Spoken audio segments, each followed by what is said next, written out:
반갑습니다. 숫자와 그림으로 풀어보는 불교 경전 시간입니다. 오늘 저와 함께 할 경전은요, 금강반야바라밀다 신경입니다. 금강경이란 것은 여러분들이 많이 접해보고 또는 독송이나 기도를 많이 해보셨을 거예요. 지난번 시간에는 금강반야바라밀다 경찬이라고 해서 제가 금강경에 들어가는 숫자와 거기에 나오는 용어들을 다 살펴보았죠. 거기에서 금강반야바라밀다라는 글자수가 1149개라는 것도 알게 되었고 32장으로 분류해서 수보리와 세존의 스로 선문답이라는 것도 말씀드렸습니다. 금강경에서 제일 먼저 시작하는 시작이 여시아문, 나는 이와 같이 들었다 해서 시작을 하는 거죠. 그렇다면 이 들었다는 주체가 누구냐 하면요, 부처님의 사촌이죠. 부처님의 제자 안한이죠. 담은제일. 그래서 부처님 옆에 항상 따라다니면서 부처님 설법을 듣고 빨리 깨우치고 하는 제자가 안한이죠. 안한. 모든 경전은 부처님이 열반하신 이후 100년 이후에 안한이 들은 이야기를 적어서 기록해서 이제 그게 우리한테 전해져 온 거죠. 팔만대장경이란 것이 부처님의 모든 방편설, 부처님 당시에 있었던 일, 이런 것을 가장 가까이 있는 안한이 들어서 전한 것입니다. 그렇게 하다 보니까 여시아문이라는 것은 나는 이와 같이 들었다가 되는 거고, 수보리는 세존이시여 하고 묻게 되는 거죠. 이렇게 여쭙다, 묻다라는 이야기가 나오고, 세존은 답하였다, 이렇게 해서 금강경이 시작이 됩니다. 그렇다면 안한이 들은 것에 대해서 여러분도 어떤 이야기를 듣고 나면 정확하게 그 깊은 뜻을 들을 수 있는 분도 계시고 또는 그것을 자기의 생각대로 전하는 분도 있을 겁니다. 여기서 안한이란 존재는 그만큼 명석하고 똑똑해서 부처님의 지혜를 그대로 전할 수 있는 능력이 있다고 보시면 돼요. 그래서 안한이 들은 금강반야바라밀 수보리와 세존이 금강반야바라밀에 대해서 서로 묻고 대답하는 32장 1149글자 숫자를 통해서 이렇게 그림을 제가 그려봤는데요. 이 그림을 보면은 이제 제가 이걸 저울로 표시를 했습니다. 여러분이 무게를 다는 저울 있죠? 제가 그림은 좀 소질이 없지만 표현은 여러분이 더 알아듣기 쉽게 저울로 표현해 보았는데요. 금강반야바라밀다 신경의 무게마저 공이고, 우리가 금강경에서 소개하는 삼천대천세계의 항아수 모래와 같은 복덕의 무게 역시 제가 저울이 돌아가지 않는 공을 표현을 해봤습니다.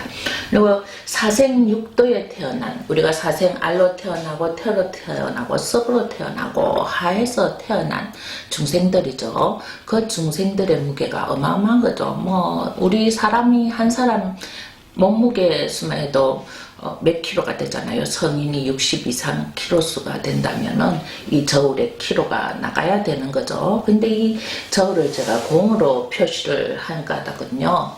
금강반야바라밀다 신경, 금강경은 공사상을 이야기한 거죠. 공사상이란 것은 일체가 공이라는 거죠. 있다 없다를 떠난 자리죠. 무엇이 있을 때는 복덕이라는 삼천대천세계의 항아수 모래와 같은 복덕이라면 어마어마한 거잖아요. 수미산의 크기도 어마어마하고 그 크기가 한량없다 했지만은 크기만큼 무게가 가야 되는 거죠. 근데 그 크기를 재어도 공이라는 거죠. 이 대상이 허망하다, 상이 허망하다, 상이 허망한 것을 깨우치면 열애를 보게 된다. 이것이 금강경의 핵심 포인트예요. 여러분이 금강경을 읽고 그 장마다 1장에서 32장마다 깨우치고 방편으로 들고 금강경을 외우고 하지만 실제 금강경 사구계의 뜻을 알기가 굉장히 힘이 들죠. 그래서 우리가 쉽게 접하는 아상, 인상, 중생상, 수자상 또는 법상, 비법상 이런 얘기들이 1장에서 5장까지 나오는 이야기예요. 부처님께서 1250비구 아란이 둘러싼 자리에서 탑발 이제 공량을 부처님 당시에는 탁발을 했어요. 예, 전부 나가서 이제 동량하는 거죠. 요즘 시대 얘기로 하면 걸식이라고 해요. 걸식 얻어서 먹는 거죠. 걸식을 하기 위해서 탁발하게 이제 바루를 들고 가서 각각 얻는데 그때 이제 제자들이 또는 거기서 기도하는 모든 성녀들이 탁발을 하러 가서 맛있는 집 부잣집에 가면 맛있는 음식을 주잖아요. 또 가난한 집에 가면 먹을 게 없어서 얻지를 못하니까 깨를 내어서 부잣집만 이제 탁발을 하러 다닌 게 있습니다. 이를 보시고 부처님께서는 하루에 7집 이상을 가지 말라고 했어요. 7집 이상을 가서 밥을 못 얻게 된다면은 먹을 자격이 없는 거죠. 그래서 가리지 말라, 구분하지 말라 이런 의미에서 탁발을 그렇게 했고, 그 당시 부처님도 글식 탁발을 하고 와서 이제 자리를 앉았죠. 법문할 채비를 가지고 1250 비구 아랑과 앉아서 이야기를 하는 거예요. 수보리와 서로 묻고 대답하고, 그 수보리가 묻는 얘기가 복덕이죠. 삼천대천세계의 복덕이 얼마만큼 많으냐. 많습니다. 세존이시여. 또는 아상인상 중생상 수자상 이런 상이 없다면은 무엇이 되겠느냐, 이런 이야기마저도 수보리가 묻고 세존 열애 부처님은 대답을 하시는 겁니다. 제가 저울로 표시를 한 것은요, 이제 이 모든 의미가 공이다. 이거는 누구나 뭐 아시는 분은 아실 거예요. 여기서 사생의 무게, 복덕의 무게, 아상인상 중생상 수자상, 내가 똑똑하다는 거죠. 그죠? 내가 학벌이 있고 계급이 있을 때 나의 가치는 엄청 크잖아요. 여러분들이 직장에서 월급을 가지게 되더라도 수자상, 높은 계급, 똑똑함, 명예 이럴 때는 그 무게가 굉장히 나가는 것이고, 나라는 존재의 가치도 스스로가 가치를 매길 수는 없지만 돈으로 환산해서 매긴다면 내가 얼마짜린지 그 무게가 나가지 않겠습니까? 그런 무게, 사람이라는 무게, 또 우리 중생들 여러 사람 우리들이라는 그런 무게의 가치가 제가 공으로 표현을 한 거죠. 금강반야바라밀다의 표현은 공이다. 공사상의 표현을 그림으로 이렇게 한번 해봤고요. 거기서 1장에서 5장까지 보면은 안욕따라 삼막삼볼이라는 이야기도 나오는 거죠. 이게 최상의 지혜라는 뜻이에요. 이거 삼천대천 세계의 칠보로서 누군가에게 보시를 한다면 그 공덕은 얼마나 크겠는가. 그 공덕은 수보리에게 물었더니 네, 엄청 큽니다. 삼천대천 세계만큼 칠보로 크지만은 이 부처님의 사국에 이 삼천대천 칠보의 항아사에 모래만큼 많은 숫자가 허망하다. 공이라는 것. 제가 저울로 재어보니까 공이죠. 이것이 공이란 것을 아는 것이 사국계라는 이야기예요. 세상의 모든 상, 우리가 보는 상 있죠. 이런 물체, 물질, 만물의 법 이런 것입니다. 이것이 전부 공이라면 열애 부처를 보게 된다는 뜻으로 그림을 이렇게 표현을 해봤는데요. 최상의 지혜마저도 안욕따라 삼막삼볼이라는 것은 최상의 지혜를 이야기하는 거예요. 이 지혜마저도 공이라는 거죠. 그렇다면 금강반야바라밀다 신경에서 뜻하는 핵심은 공이라는 거죠. 모든 것, 일체의 만물 또는 최상의 지혜, 삼천대천세계에 깔려있는 항아사 모래수만큼 많은 칠보, 이것도 공이요. 또는 우리가 복덕, 삼천대천세계에 수많은 공덕을 지은 거죠. 지금 절에서 탑불사를 하고 불사를 하고 또는 보시 공양을 하고 재보시를 하지만 그 복덕마저 공이다.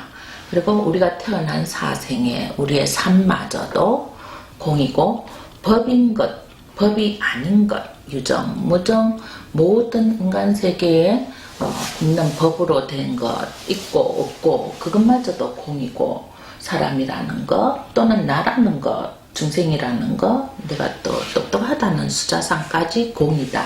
이것이 금강반야바라밀다경 1장에서 5장까지 쓰여진 내용입니다. 이 내용을 간단하게 부처님이 앉으셔서 바로공양을 하고 나서 자리에 앉아서 1250비구와 둘러앉아서 수보리와 대화를 한다는 것이 복덕이 얼마냐, 금강바라밀에 태어난 사생으로 태어난 이 사람들의 모습과 또는 아상이성, 중생성, 수자상이 모두 공이라는 이런 이야기를 하는 거죠.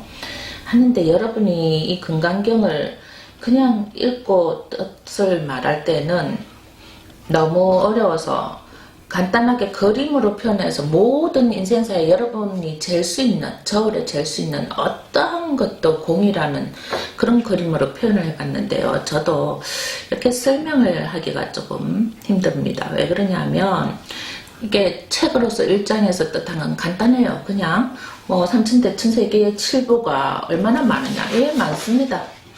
예, 많고요. 그리고 이제 안에 따라 삼막삼불의 최상의 지혜가 얼마나 거룩한 것이고 그런 승강처럼 빛나는 번개불이 반짝하는 지혜예요.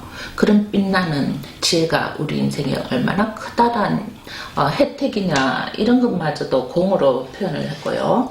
그 다음에 우리가 사는 인간이 태어날 수 있는 한계, 사생, 육도, 윤회와 우주, 삼천대천세계의 우주의 진리, 이런 모든 것을 설법을 하셨죠. 그 설법의 가치는 다 인정을 사구계에 비유를 했습니다. 사구계라는 것은 너가 알고 있는 모든 것이 허망하다, 모든 것이 허망하여 공이다, 이 이야기입니다. 이것을 여러분이 어떻게 실천하고 어떻게 알아들을까, 제가 생각을 하다 보니까 이렇게 저울로 통해서 너희가 아는 모든 것을 저울에 달았을 때 공이란 것을 알면 금강경의 뜻을 좀 이해하지 않을까 하는 마음에서 이렇게 두서없이 표현을 했지만요, 그림으로 보면 이제 이해가 좀 될 것 같지 않습니까? 특별히 이런 것을 보고 깨우칠 수 있다는 것이 승강같은 지혜, 금강반야바라밀이라는 뜻이죠. 원래 금강반야바라밀이라는 뜻은 어떤 것을 보고 내가 바로 깨칠 수 있는 능력이죠. 나의 경험과 나의 습관과 나의 살아온 삶이 어떤 현상에 부딪혔을 때 탁 터지는 깨달음 또는 금방 나타나는 지혜, 행위, 그런 것입니다. 그래서 이 그림을 보고 금강반야바라밀이 공이다, 저울로 재어도 공이다, 내가 아는 모든 물질세계 또 1250명의 비구 아라함이 저울에 올랐었다고 생각을 해보세요. 그러면 각각의 지혜가 있을 거예요. 어떤 분은 지게를 잘하고, 어떤 분은 보시를 잘하고, 어떤 또 아라는 선정을 잘하고, 어떤 아라는 전진을 잘하겠죠. 그 무게의 가치는 항아사의 모래수보다 더 많은 그런 무게를 가지고 있겠지만 그것마저 공이다. 그리고 내가 내 마음속에 있는 아래아식, 지금 보이지 않는 세계 또는 우주 세계의 많은 부처님의 세계가 보이지가 않잖아요. 그것은 비법상, 법의 상으로 보이지 않는 세계라고 보시면 돼요. 그리고 절에 가셔서 이제 법으로 부처가 보이고 경전이 보이고 또는 기도하는 도량이 보이는 것은 법상이라고 할 수가 있죠. 이런 세계가 전부 공이라는 것을 금강반야바라밀이라고 사상으로 핵심적인 포인트입니다. 이게 1장에서 6장까지 그림으로 이렇게 표현을 해봤죠. 여러분들은 어떻게 정진을 하고 이것을 어떻게 시작을 해야 되는가, 금강경의 제1장이 시작이 제대로 됐다면 금강경 32장까지 하지 않아도 금강경의 뜻을 바로 승강처럼 반짝하는 그 순간 깨우칠 수 있다는 표현이죠.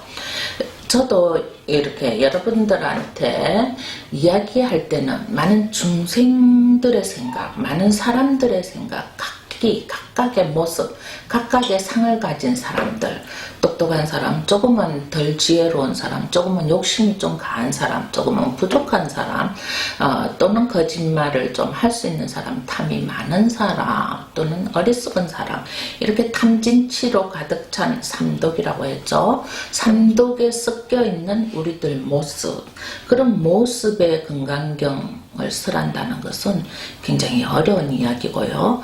여러분이 지금 금강경을 이해한다는 것은 이렇게 그림처럼 금강경의 모든 내용들이 무게로 달았을 때 공이다, 이렇게 생각하시면은 금강경을 좀 더 쉽게 이해하리라고 봅니다. 제가 이것을 조금 더 깊게 설명을 해드리고 싶고, 많은 이야기들을 그대로 이심전심 내 마음과 같이 다른 사람이 한 번에 승강처럼, 다이아몬드예요. 금강이라는 것은 깨지지 않는 지혜죠.